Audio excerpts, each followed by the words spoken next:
नमस्कार, मैं Rana Yashwant. News India पर आज से मेरा आपका संबंध इस शो न्यूज़ मास्टर के ज़रिए रात 9 से 10 के बीच रहेगा। हमारी पूरी टीम की कोशिश है कि तमाम न्यूज़ चैनलों और बेहिसाब खबरों की भीड़ में एक अलग पहचान बनाई जाए।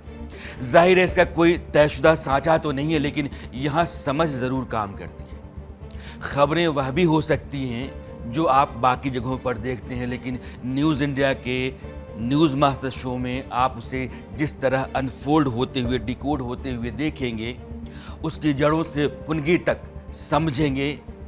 उम्मीद करता हूं कि आपको एक बेहतर समझ और अधिक साफ तस्वीर नजर आएगी। मेरी कोशिश रहेगी कि न्यूज़ मास्टर में खबरों के साथ आपको यूं बांधे रखूं कि घंटे भर आप कहीं जा नहीं सकें। ये हुनर मुझ में कितना है मैं नहीं जानता हूं, लेकिन ये आप तय करेंगे। हाँ, मेरी कोशिश ये ज़रूर है कि रेशा भर भी कमी ना रहे, और आपके प्यार सहयोग का नतीजा ये है कि यह शो जो अभी मैं शुरू कर रहा हूँ, ये एक्स पर ट्रेंड कर रहा है। यानी कि आपका समर्थन, आपका प्यार इस शो को मिल रहा है। न्यूज़ मास्टर घंटे भर के सफ़र में अपने 4 पड़ावों से गुजरेगा। पहले वो खबर जिसका सीधा सरोकार आपसे है। घर, परिवार, सुरक्षा, सेहत, खतरे, जोखिम, बच्चों की पढ़ाई लिखाई, इंसाफ, अधिकार, नई नई खोजें, तकनीक वगैरह वगैरह। आज हम आपको साइबर क्राइम से सावधान कराएंगे अपने पहले चैप्टर में, और बताएंगे कि डिजिटल फ्रॉड कैसे होता है। डिजिटल अरेस्ट के नाम पर करोड़ों रुपए रोजाना किस तरीके से लूटे जा रहे हैं। हो सकता है कभी भी किसी भी वक्त आप भी इसका शिकार हो जाएं। इसलिए सावधान रहिए, सतर्क रहिए। आज हम विस्तार से बताने जा रहे हैं। न्यूज़ मास्टर का दूसरा चैप्टर रिसर्च के जरिए आपके सामने उन बातों की पूरी और असली तस्वीर रखेगा जिनको लेकर तरह तरह की राय, कहानियां, नैरेटिव और मनगढ़ंत किस्से, जिनको आप गल्प कहते हैं, चलते रहते हैं। हम चाहते हैं कि जो भी आप जानें उसके ज़रूरी तथ्य और प्रमाण हों, हवा हवाई कुछ ना हो।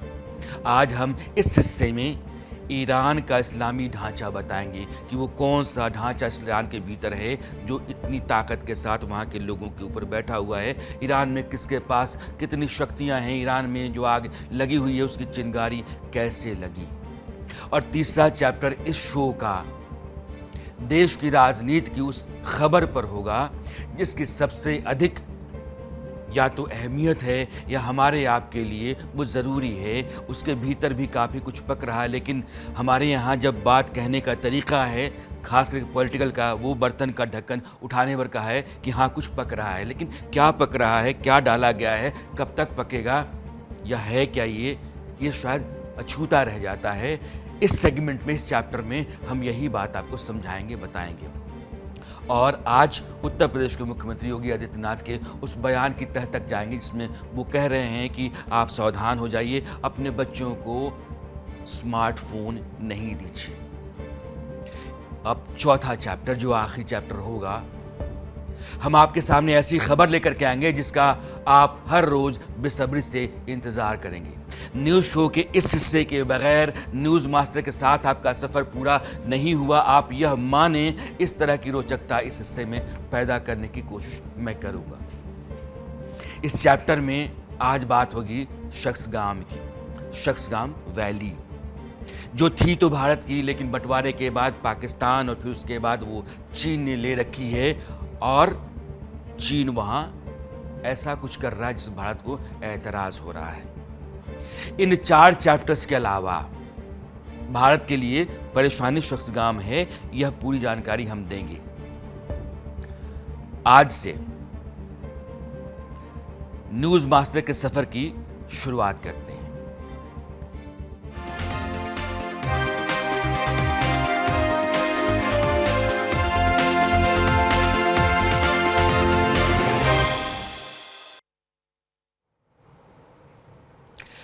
ये बुलेटिन जब भी आप न्यूज़ शो देखेंगे तो इसकी शुरुआत में कहानी से करूंगा जिसका बहुत मायने होगा आपके ज़िंदगी के लिए। और जब ये शो ख़त्म होगा तो एक सूचना होगी जिसको आप अपने पास रखना पसंद करेंगे। एक फोटोग्राफर था, उसने अपने स्टूडियो के बाहर इश्तहार लगाया, आइए आइए फ़ोटो खिंचवाइए। 10 रुपये में ठीक वैसी ही फ़ोटो जैसे आप हैं, लेकिन 20 रुपये देंगे तो वैसी फ़ोटो जैसा आप दिखना चाहते हैं, और 30 रुपये में ऐसी फ़ोटो खींचूंगा जैसी आप दुनिया को दिखाना चाहते हैं। उस फोटोग्राफर ने बाद में अपना अनुभव शेयर किया और लिखा कि कोई भी आदमी उसके पास 10 रुपये वाली फ़ोटो के लिए नहीं आया। 90% लोग 30 रुपये वाली फ़ोटो खिंचवाने के लिए गए। हमारी सच्चाई यही है कि हम जैसा हैं वैसा स्वीकार करने को तैयार नहीं, और जो नहीं है दुनिया को वैसा ही हम दिखाना चाहते हैं। हम दिखावे में यकीन करते हैं, असलियत को पर्दे में ढकते हैं। क्या बुराई है, जैसा है वैसा दिखें और जैसा होना चाहते हैं वैसा हो करके दिखाएं।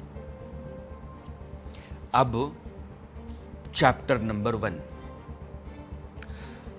आपके सामने आज मैं डिजिटल फ्रॉड की बात करने जा रहा हूं, उसे सतर्क करवा रहा हूं। देश में, दुनिया में कहीं ना कहीं कोई ना कोई साइबर ठगी का लगातार शिकार हो रहा है, और बात साइबर क्राइम की इसलिए मैं आज की तारीख में कर रहा हूं क्योंकि लगातार दिल्ली में एक बुजुर्ग एनआरआई कपल को 17 दिन तक डिजिटल अरेस्ट में रखा गया, और उससे कितने पैसे ऐंठे गए या वसूले गए अंदाजा लगाइए आप। 1 करोड़, 2 करोड़, 3 करोड़, 4 करोड़ नहीं, 15 करोड़ की ठगी हुई। और क्यों? क्योंकि आप डिजिटली अरेस्टेड हैं। दिल्ली पुलिस के मुताबिक ठगों ने खुद को TRAI और ED का अधिकारी बता करके उन लोगों के ऊपर, जो दंपत्ति हैं, अपना दबाव बनाया। कहा कि आपके खाते में ब्लैक मनी है, और उन्हें इस तरीके से डराया, धमकाया कि सब कुछ सच लग रहा था।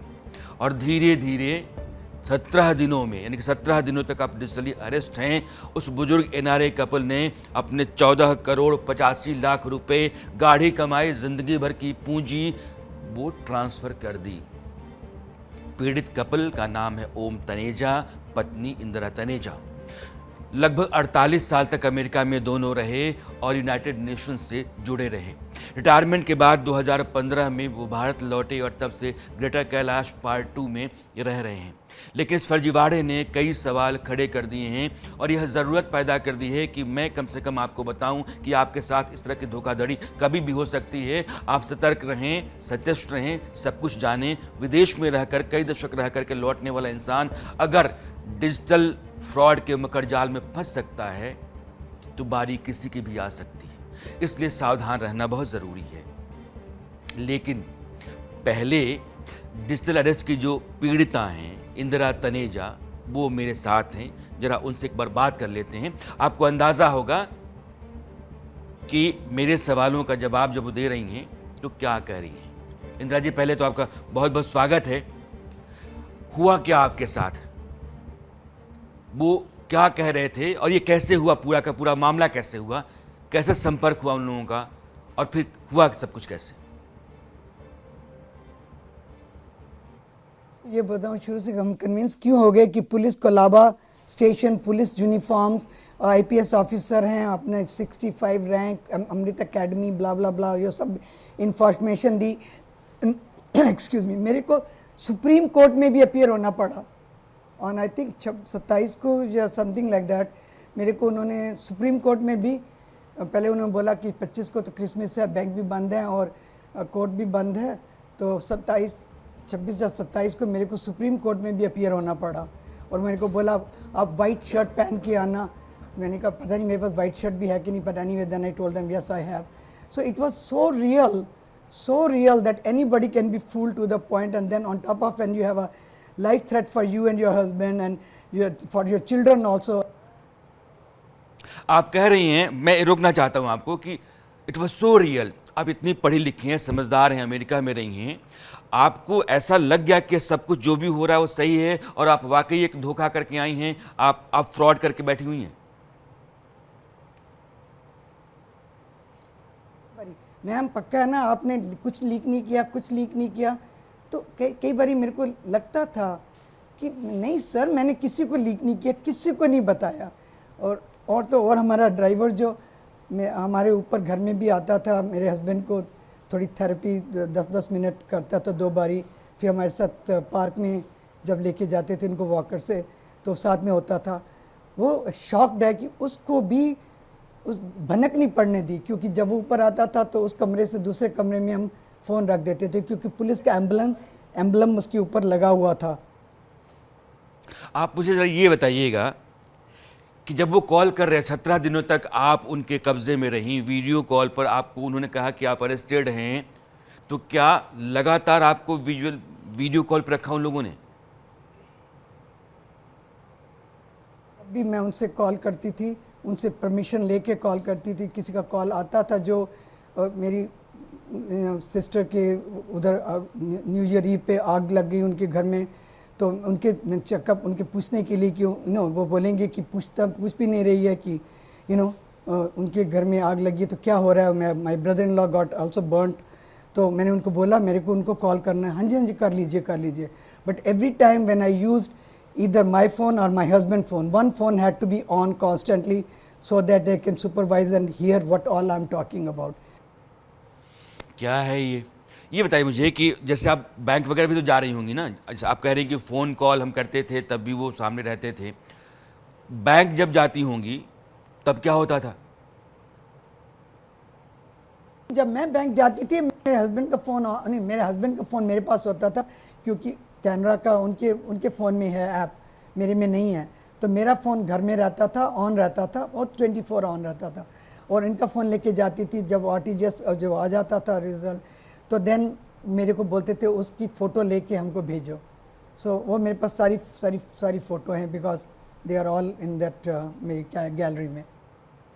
आप मुझे ये बताइएगा ज़रा कि इतना सब कुछ गंवाने का 14 करोड़ 85 लाख रुपए आपने गंवा दिया है, आपको कैसे लगा और कब लगा कि आपके साथ ये तो खेल हो गया, यह पूरा गोरख धंधा था, आपका सब लुट गया? तो मैं गई पुलिस स्टेशन पे ड्राइवर के साथ, तो junior police was there, they said what is this, हमने कभी सुना ही नहीं है, ये क्या reversal order, let's call our SHO. तो जैसे ही उन्होंने सुना कि एसएचओ आ रही हैं, इनको कॉल आ रही है कि आपकी वाइफ वापस क्यों नहीं आई अभी।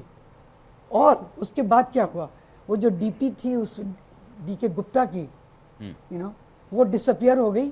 और एक बड़ा ही इतना बदमाश बंदा, आई वुड से बदमाश, बिकॉज उसने एसएचओ ने फ़ोन पकड़ा तो उसको बोलता है उसको इनका रिवर्सल फंड कर दो ना, इनका जो फंड आरबीआई से। उसने बोला आप हो कौन, मैंने बोला ना इनको कर दो। तू एसएचओ, उसको गालियां देने लगे एसएचओ को, तू एसएचओ कैसे बन गई, वो भी जटनी है आसिया पार्क, तू एसएचओ कैसे बन गई है, तो क्या तेरे को कितना नहीं पता है कि इनका रिफंड करना है। तब उसने मेरे को बोला मैम ये फ़ोन बंद करो, ये आपके ऊपर फ्रॉड हुआ है। तब it dawned on me that मेरे साथ फ्रॉड हुआ है। समझ सकता हूँ, आपकी तकलीफ़ का अंदाज़ा हो सकता है, किसी को भी हो सकता है। आपकी ज़ुबान से, आपके मुंह से मैं सुनना चाहता हूँ कितने पैसे ट्रांसफ़र किए?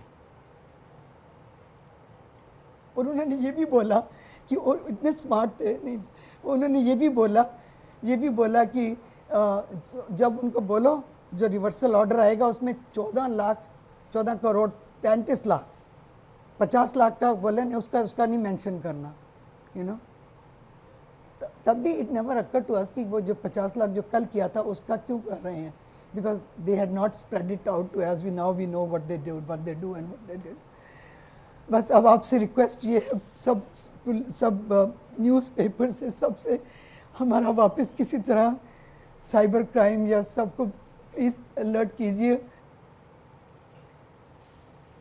दिल्ली में, अमेरिका में सालों रह करके लौटा दंपत्ति अपने जीवन भर की पूंजी गंवा बैठा, सिर्फ कॉमन सेंस कि डिजिटल अरेस्ट नाम की कोई चीज़ होती नहीं है। क्या है डिजिटल अरेस्ट, आपको जानना चाहिए। बड़े अपराध के लिए वो क्या करते हैं, आपको फ़ोन करते हैं, कहते हैं कि आपने कोई बड़ा अपराध किया है, एक कुरियर है, ड्रग्स जा रहा था कहीं, उसमें आपका नाम है, आपका आधार कार्ड है, आपका पासपोर्ट है। फिर उसके बाद वो आपको वीडियो कॉल पे लेते हैं, वीडियो कॉल पे आपको लगेगा कि सब कुछ जो है वो तो वाजिब है, पुलिस वाला भी दिखाई पड़ेगा, वो कहेंगे सीबीआई का अधिकारी है, एक ईडी वाला है, तो वो पीछे आप जितनी चीज़ें देखेंगे वो कहीं ना कहीं उस डिपार्टमेंट की दीवारों पर या उसके दफ्तर से जुड़ती हुई मिलेंगी, तो आपको लगता होगा कि हाँ ऐसा ही हो रहा होगा।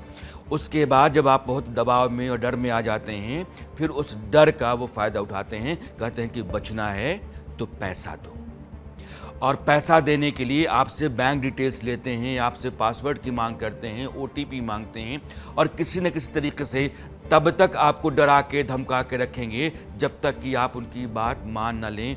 किसी को बताना मत, किसी से बात मत करना, कोई भी आदमी तुम्हारे संपर्क में नहीं आना चाहिए, क्योंकि पोल कभी भी खुल सकती है। कोई भी आदमी आपको ऐसा करने से रोक सकता है, क्योंकि उसको पता हो जाए कि आप दरअसल एक फ्रॉड का शिकार हैं। इसलिए आपको पूरी दुनिया से, आपके अपनों से काट करके रखते हैं। उस डर के साए में आप अपनी गाड़ी कमाई गंवा देते हैं, और यह लगातार चल रहा है।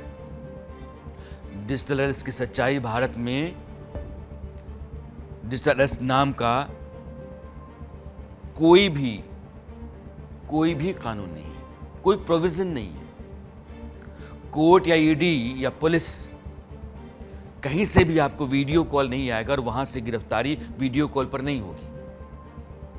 कोई भी अधिकारी फोन पर आपसे पैसे नहीं मांगेगा, आपके बैंक से, अकाउंट से अमाउंट ट्रांसफर करने का दबाव नहीं डालेगा। कोई केस होगा तो आपके घर नोटिस पहुंचेगा, टीम आएगी, पूछताछ घर पे होगी, आपको थाने बुलाया जाएगा, आप कोर्ट जा सकते हैं, लेकिन डिजिटल अरेस्ट नहीं होता है।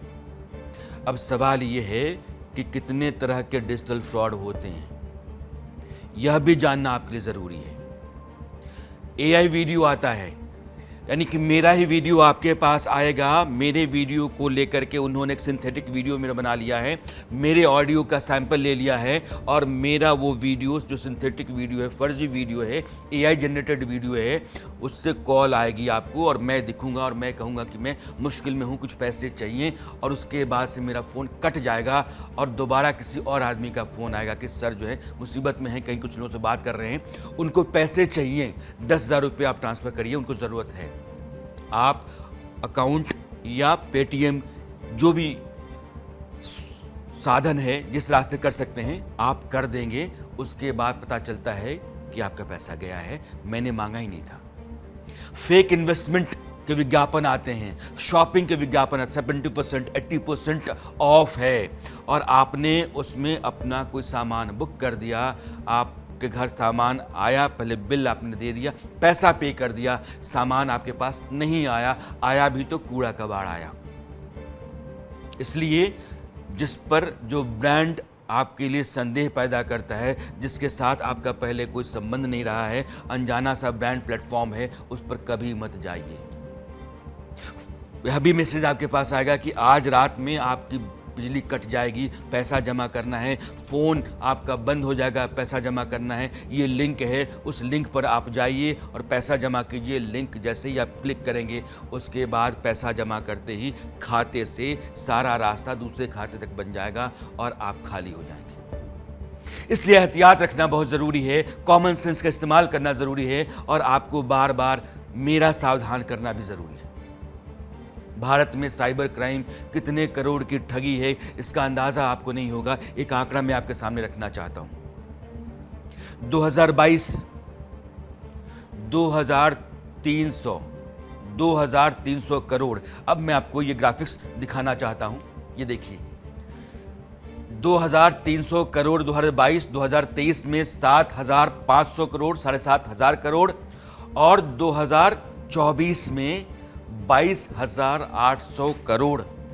22,800 करोड़ रुपए, ये वो हैं जिनका रिकॉर्ड है। आपने कंप्लेंट दर्ज कराई या किसी तरीके से वो रिकॉर्ड पर आया।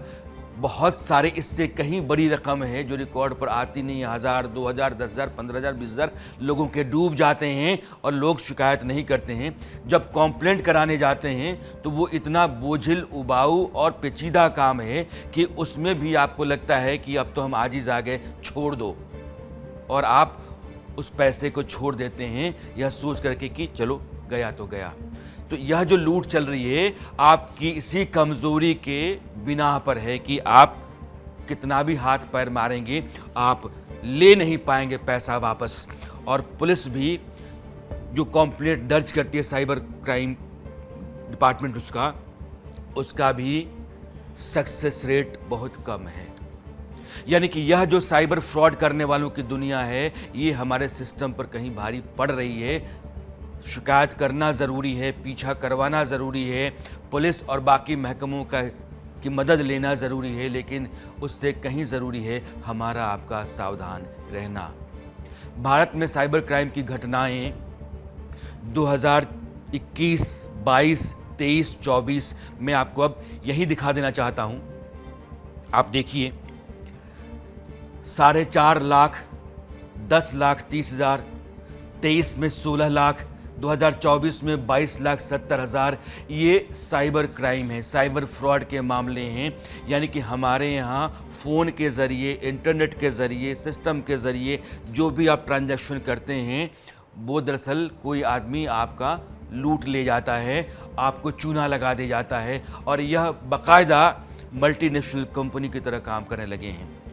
ये टेक्निकली बहुत एडवांस्ड हो गए हैं, टेक्नोलॉजी का इस्तेमाल करने इनको आता है और वो हर आदमी को गच्चा देने का रास्ता जानते हैं, तरीका उनको पता है।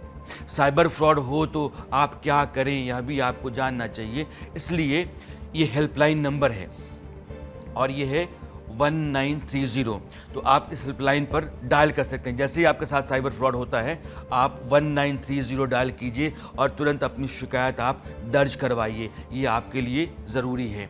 इसके बाद 1930 आपने डायल कर दिया, दूसरा रास्ता ये है कि cybercrime.gov.in इस पर जाकर के पोर्टल है, इस पर जाकर के अपनी कंप्लेंट आप लॉन्च करा सकते हैं। लेकिन आपका लगातार पीछे पड़े रहना भी ज़रूरी है। जो हमारा सिस्टम है वो आपकी कम सुनता है, अपनी आराम तलबी की फिक्र उसको ज़्यादा होती है। इसलिए बैंक को भी आप सूचित करें, 72 घंटे के भीतर रिपोर्ट करना चाहिए। जिस बैंक से कोई पैसा गया है उसको भी आप इंटीमेट करें और जो आपकी कंप्लेंट है 72 घंटे के भीतर उस फ्रॉड के होने के दर्ज हो जानी चाहिए। लेकिन सबसे पहले आगे बढ़ने से पहले मैं आप सबों का धन्यवाद करना चाहता हूं कि यह शो जो अभी चल रहा है ये एक्सपर्ट ट्रेंड कर रहा है और लगातार है। शो के शुरू होने से पहले ही न्यूज़ इंडिया का यह शो न्यूज़ मास्टर यह ट्रेंड कर रहा है और एक्स पर आप जाएंगे तो टॉप 5 आप ट्रेंडिंग टॉपिक्स देख रहे हैं, तो उसमें न्यूज़ मास्टर राणा यशवंत इस हैशटैग से यह ट्रेंड कर रहा है। न्यूज़ इंडिया टैग से यह टैग चल रहा है। न्यूज़ इंडिया के नए शो यह न्यूज़ मास्टर इस हैशटैग से, न्यूज़ इंडिया के हैशटैग से और न्यूज़ मास्टर राणा यशवंत के हैशटैग से जो पोस्ट हमारा है वो ट्रेंड कर रहा है। और यह सब आप लोगों के प्यार, आपके समर्थन, आपके साथ, आपके भरोसे के चलते हैं और बहुत बेहतर महसूस कर रहा हूँ। दिल की गहराइयों से आप सबों का शुक्रिया, आभार आपका। लेकिन मैं आपसे यह ज़रूर कहूँगा कि यह जो शो है ये आपके लिए है। वो तमाम भीड़ में चलने वाली खबरों, एक सी चलने वाली खबरों से थोड़ा अलग हट करके और कुछ अलग तरह की खबरें जो हमारे आपके लिए ज़रूरी हैं और वो हमारे आपके समाज देश के भीतर कुछ बेहतर स्थितियां पैदा कर सकती हैं, कुछ गुंजाइश अच्छे की बना सकती हैं, उसका शो है न्यूज़ मास्टर। लेकिन फिर से दिल की गहराइयों से आप सबों का आभार। भारत से लगभग चैप्टर अब बदल रहा हूं। 2800 किलोमीटर दूर एक देश है जिसका नाम है ईरान। उसे कभी पर्शिया कहा जाता है, पर्शियन जो भाषा है, फारसी, वो वहीं की है। उस ईरान में 27 दिसंबर से कोहराम चल रहा है। ईरान की इस्लामी हुकूमत, जिसे हम आप खामनेई शासन के तौर पर जानते हैं, उसके खिलाफ लोग सर पर कफन बांधकर उतरे हुए हैं। अमेरिका की एक संस्था है ह्यूमन राइट्स एक्टिविस्ट, उस संस्था एजेंसी की मानूं तो ईरान में अब तक 2550 से ज़्यादा लोग मारे जा चुके हैं, लेकिन यह तादाद कहीं अधिक है। और इन मारे गए लोगों में 2403 प्रदर्शनकारी और 147 सरकारी लोग बताए जा रहे हैं। यह आंकड़ा लेकिन बहुत अधिक है। महंगाई है, बेरोजगारी है, उत्पीड़न है, घुटन है, खौफ है और ज़िंदगी मुहाल है। ये सारी वजहें हैं इस्लामी हुकूमत के खिलाफ लोगों के खूनी जंग की ईरान में। मगर यह इतना भर ही नहीं है। ईरान अचानक इतना कैसे उबलने लगा? खामनेई हुकूमत की चूलें यूं कैसे हिलने लगी? इस पर हम न्यूज़ मास्टर में कल बात करेंगे। आज हम ईरान के उस सिस्टम की बात करेंगे जो 1979 की इस्लामी क्रांति के बाद खड़ा हुआ है। वह सत्ता जो पिछले 47 साल से ईरान पर बनी हुई है, वह हुकूमत जिसकी फ़ौज और IRGC Islamic revolutionary guard corps अपने ही लोगों पर कहर बरपाती है, उसका पूरा ढांचा समझेंगे आज न्यूज़ मास्टर में। लेकिन उससे पहले आपको ईरान के ताज़ा हालात बताना ज़रूरी है। ईरान की खामनेई हुकूमत 26 साल के नौजवान इरफान सुल्तान को फांसी देने जा रही है। कारण है ईरान में चल रहे विरोध प्रदर्शनों में इरफान ने हिस्सा लिया था। सरकार के खिलाफ आवाज़ बुलंद करोगे तो तुमको टांगा जाएगा। उसके परिवार को मिलवाया गया, 10 मिनट के लिए कहा गया कि ये आखिरी मुलाकात है, इसके बाद इसको टांग दिया जाएगा। अभी जब मैं आपसे बात कर रहा हूँ, अभी की जानकारी है कि अभी तक फांसी नहीं हुई है, लेकिन ईरान फांसी देगा। तारीख 14 जनवरी ही उसने तय कर रखी हुई है। ईरान के हालात को देखते हुए भारत सरकार ने अपने नागरिकों से कहा है कि वे जल्द से जल्द ईरान से निकल जाएं, और जब तक ऐसा संभव नहीं हो पा रहा है तब तक सावधानी बरतें, विरोध प्रदर्शन या भीड़ भाड़ वाली जगहों से दूर रहें और दूतावास के संपर्क में रहें, भारतीय दूतावास के। उधर अमेरिकी राष्ट्रपति Trump social media platform truth social पर ईरान के लोगों के लिए पोस्ट डाल चुके हैं। उस पोस्ट में उन्होंने लिखा है कि ईरानी देशभक्तों, प्रदर्शन जारी रखो, अपने संस्थानों पर कब्जा करो, हत्यारों और अत्याचार करने वालों के नाम याद कर लो, उन्हें इसकी भारी कीमत चुकानी पड़ेगी।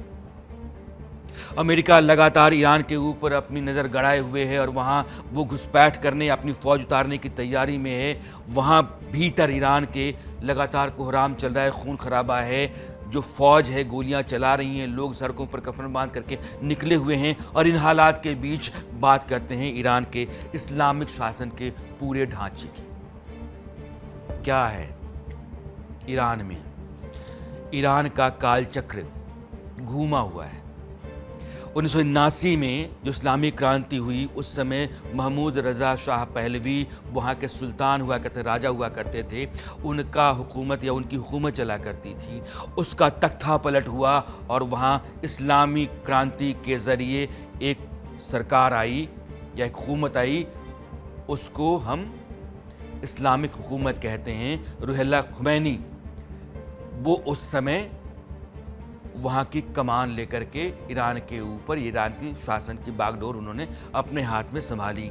तो मोहम्मद रज़ा शाह पहलवी और खुमैनी, ये 1979 था। और 2026 में अब खुमैनी के उत्तराधिकारी आयतुल्लाह अली खामेनी अमेरिका में रह रहे हैं। मोहम्मद रज़ा शाह पहलवी के बेटे रज़ा पहलवी और इनके ईरान में आने, सत्ता संभालने और खामनेई शासन के ख़त्म होने की चर्चाएं तेज़ हैं। और यह उम्मीद चल पड़ी है क्योंकि अमेरिका में रहते हैं रज़ा पहलवी, और अमेरिका की जो मौजूदा सरकार है ट्रंप की, वो ईरान में तख्ता पलट करके रज़ा पहलवी को बिठाना चाहती है।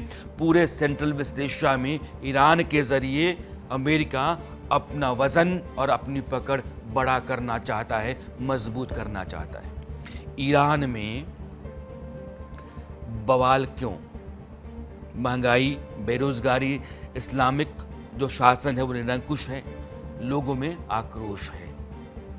अब सवाल ये है कि वहाँ जो स्थितियाँ हैं, ये जो कारण देख रहे हैं आप, वो ईरान में जो आज की तारीख में बवाल चल रहा है उसके कारण हैं, लेकिन यही नहीं है। अगर यही कारण होते तो बहुत पहले से ही वहाँ लोग उबल रहे होते, सड़कों पर होते, खून खराबा हो रहा होता। लेकिन वो 27 दिसंबर से शुरू हुआ है। इसकी चर्चा हम कल करेंगे। बात करेंगे इस्लामिक जो ढांचा है वहाँ का, वो क्या है? कोई पारंपरिक सैन्य बल नहीं, एक स्टेट, सेना, खुफिया तंत्र, साइबर यूनिट और विदेशों में सक्रिय नेटवर्क, ये आईआरजीसी के हाथों की ताकत है जिसकी बात मैं कर रहा था। लेकिन मैं चाहूंगा कि पहले हम ये समझें कि जो वहां का आयतुल्ला होता है वो क्या होता है। जैसे आयतुल्ला खुमैनी थे, अब खामनेई हैं। लेकिन चूंकि आईआरजीसी का जिक्र चल रहा है तो आईआरजीसी क्या करती है? इस्लामिक रिवोल्यूशनरी गार्ड कॉर्प्स, ये ईरान की सेना के इतर एक अलग तरह की सेना है जो अपने सुप्रीम लीडर की रक्षा के लिए बनाई गई है, उसके इशारों पर उसके हितों को साधने के लिए काम करती है। तेल, कंस्ट्रक्शन, पोर्ट्स, टेलीकॉम, संसद, जुडिशरी और मीडिया में गहरी घुसपैठ आईआरजीसी ईरान के भीतर रखती है और सीधे सुप्रीम लीडर को जवाबदेह होती है। आईआरजीसी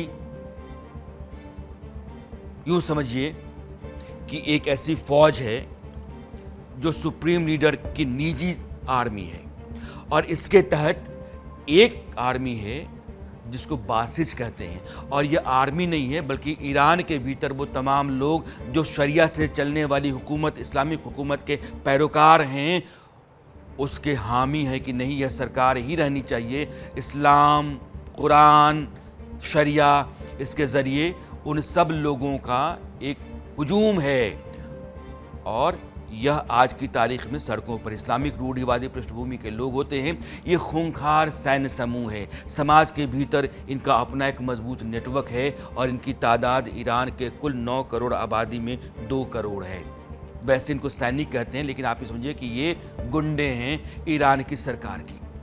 2009 से 2022 में जितने भी विद्रोह हुए हैं उनको दबाने यानी कि बेरहमी से लोगों के विद्रोह को या उनकी आवाज़ को कुचलने के लिए यह कुख्यात है।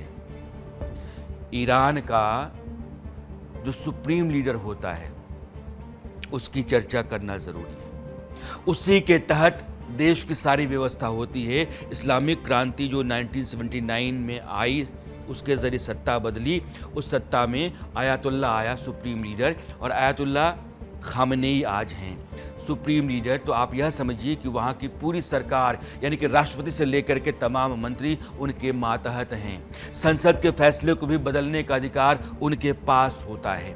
न्यायपालिका, ईरान की सेना, आईआरजीसी जो सेना से अलग एक स्पेशल फोर्स, इसका जिक्र मैं कर रहा हूँ, इस्लामी निज़ाम की हिफाजत के लिए यह रखी गई फौज है, और यह अपने सुप्रीम लीडर की सुरक्षा का जिम्मा संभालती है, जिसको आईआरजीसी कहते हैं। और एक कुर्द फोर्स है जो बाहर में जाकर के इस्लाम स्टेट ईरान के वेस्टेड इंटरेस्ट को सॉल्व करती है, जो ईरान और शियाओं के हक में लड़ाई करती है।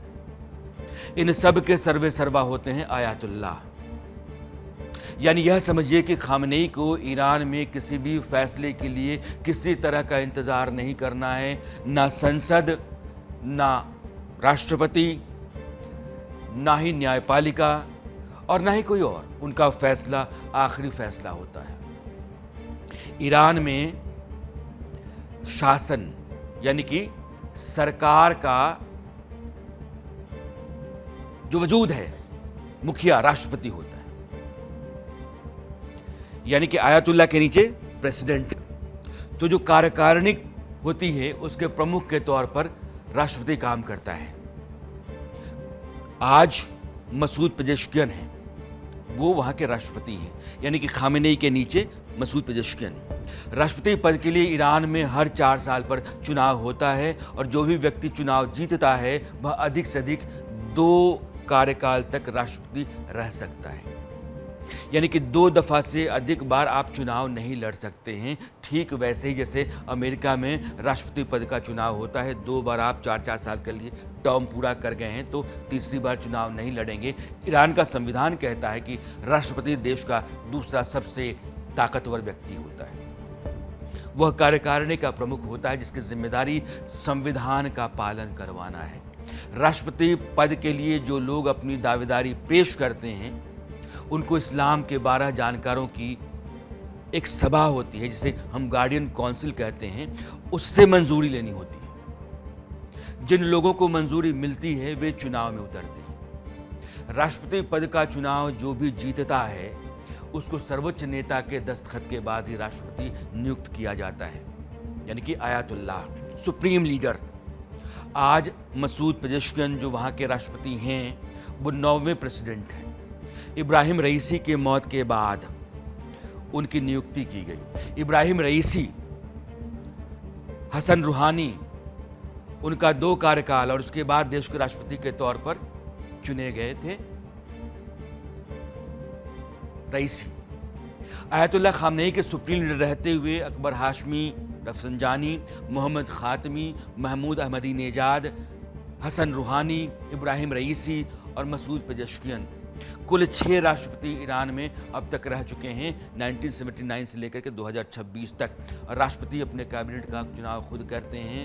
उन नामों को संसद की मंजूरी जरूरी होती है कि आप अपनी कैबिनेट, लेकिन पार्लियामेंट अप्रूव्ड, लेकिन पार्लियामेंट कहाँ है, अब इसको समझिएगा।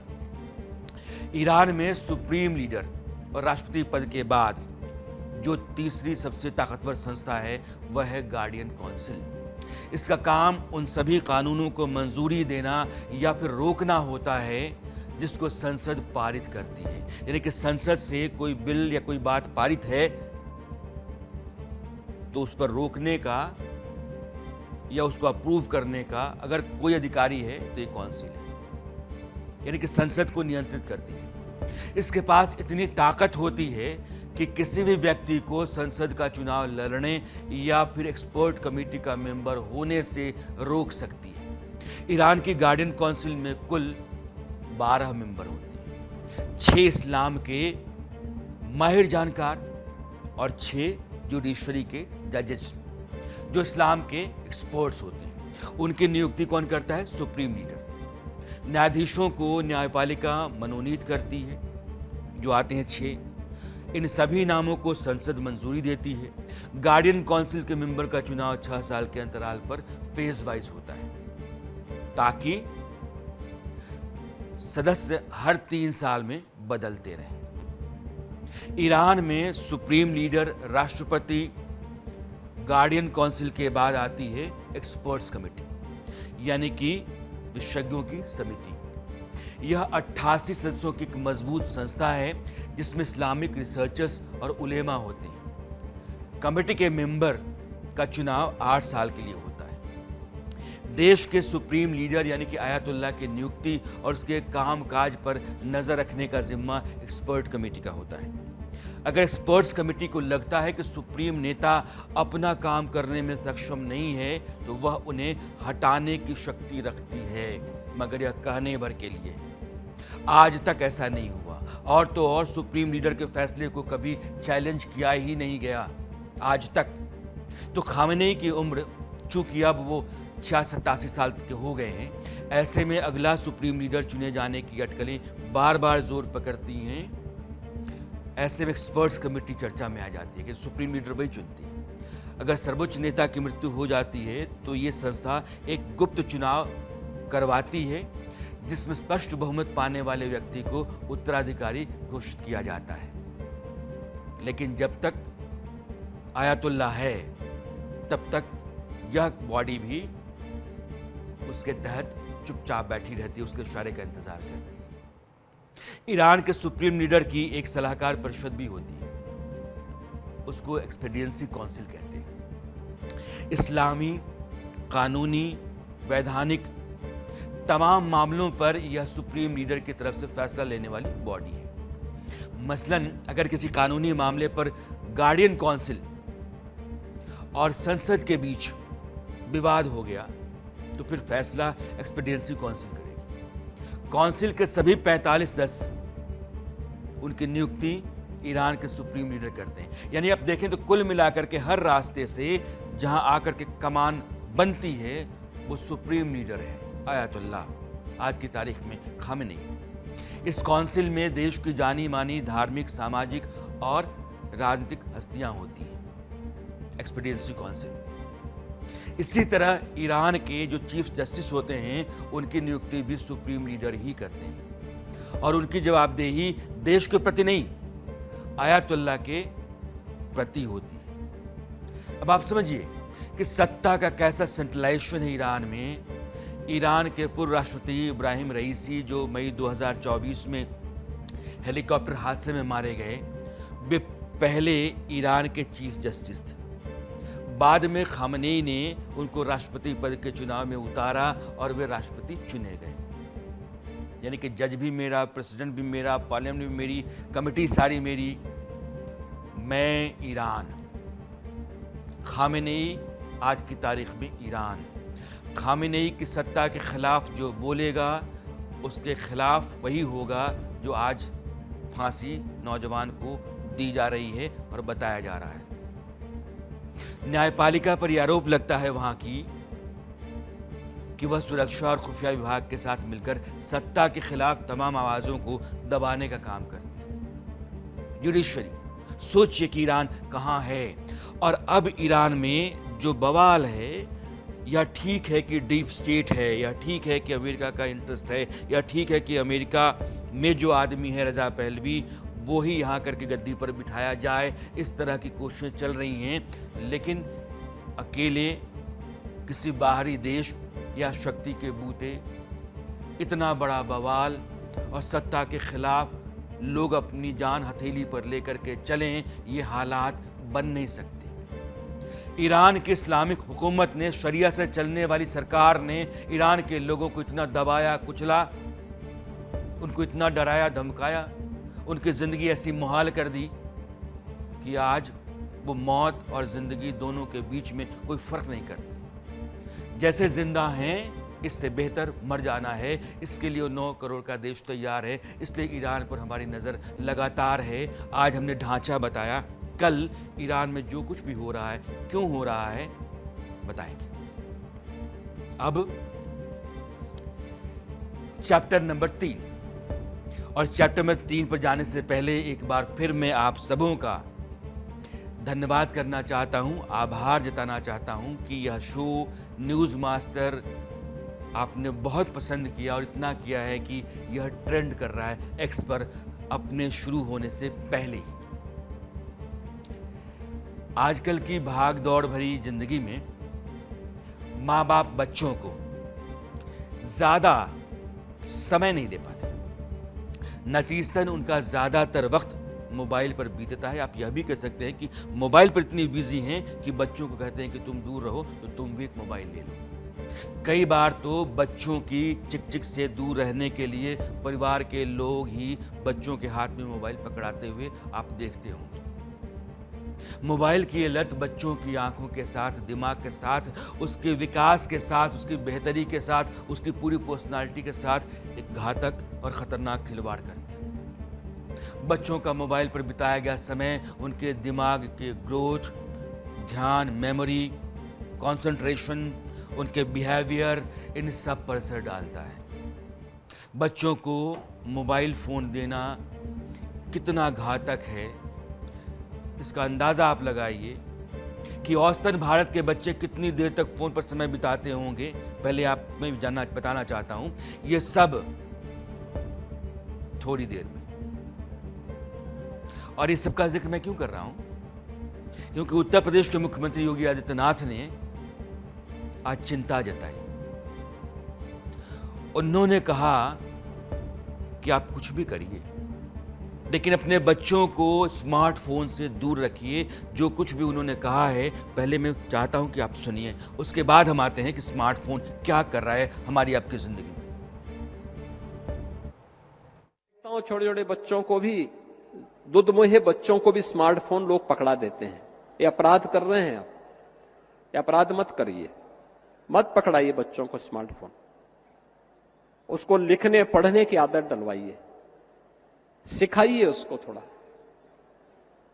स्मार्टफोन पकड़ लेगा तो फिर उसके बाद वो जिद्दी हो जाएगा, डिप्रेशन का शिकार हो जाएगा।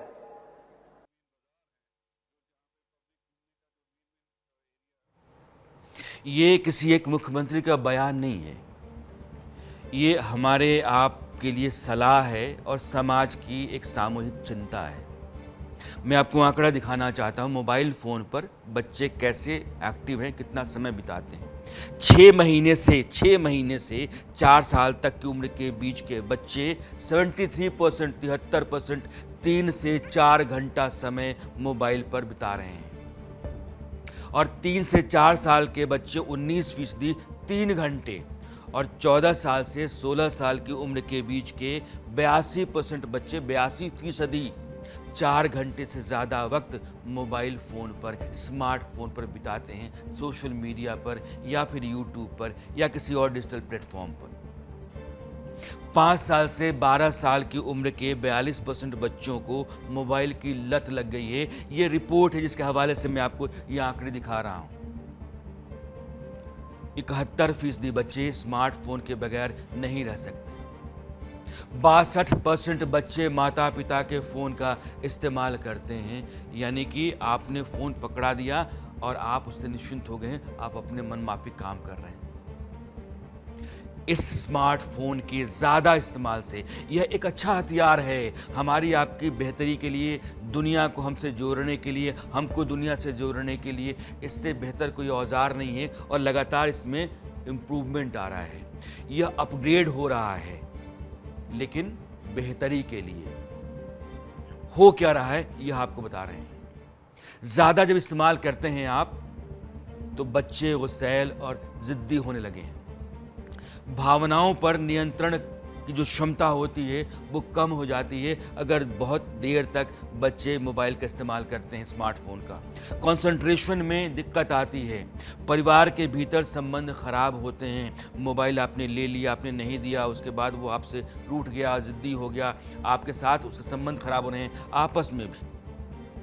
नींद नहीं आती है, एंजाइटी है, डिप्रेशन है, मेमोरी लॉस है, सोचने की ताकत पर असर है। यह सब ज़्यादा से ज़्यादा मोबाइल फ़ोन, स्मार्टफोन का इस्तेमाल करने के कारण हो रहा है। मायोपिया यानी कि देखने की नज़र हमारी, वह भी इसके कारण होता है। मोटापा वह भी इसके चलते होता है। इसलिए योगी आदित्यनाथ ने जो चिंता जताई है वो इस देश की चिंता है। हमारी अगली पीढ़ी देश को अपने कंधों पर मजबूती से लेकर के जाए और एक सबल राष्ट्र बने हिंदुस्तान, इसकी खातिर थोड़ा एहतियात बरतना जरूरी है। अब चैप्टर 4। 1947 भारत के बंटवारे के बाद जम्मू कश्मीर के लिए भारत पाकिस्तान के बीच में पहली जंग हुई। जैसे हम आज़ाद हुए उसके बाद 1 साल 2 महीने चले इस युद्ध में पाकिस्तान ने जम्मू कश्मीर के लगभग 30% हिस्से पर कब्जा कर लिया, क्योंकि कबायलियों का हमला हुआ। भारत की सेना जब जम्मू कश्मीर में राजा हरि सिंह के दस्तखत करने के बाद गई तो धकेलते धकेलते जहां जाकर के नेहरू जी ने कहा कि ठीक हम युद्ध रोकते हैं, वहां पाकिस्तान की फौज जितने इलाकों पर रह गई उसको हम POK कहते हैं। उसी POK में जम्मू कश्मीर के पश्चिम में पाकिस्तान ने मुजफ्फराबाद, मीरपुर, कोटली, भिंबर जैसे कई शहरों पर कब्जा किया। आज भी वो POK का हिस्सा हैं और उन सबको क्या कहता है? आज़ाद कश्मीर।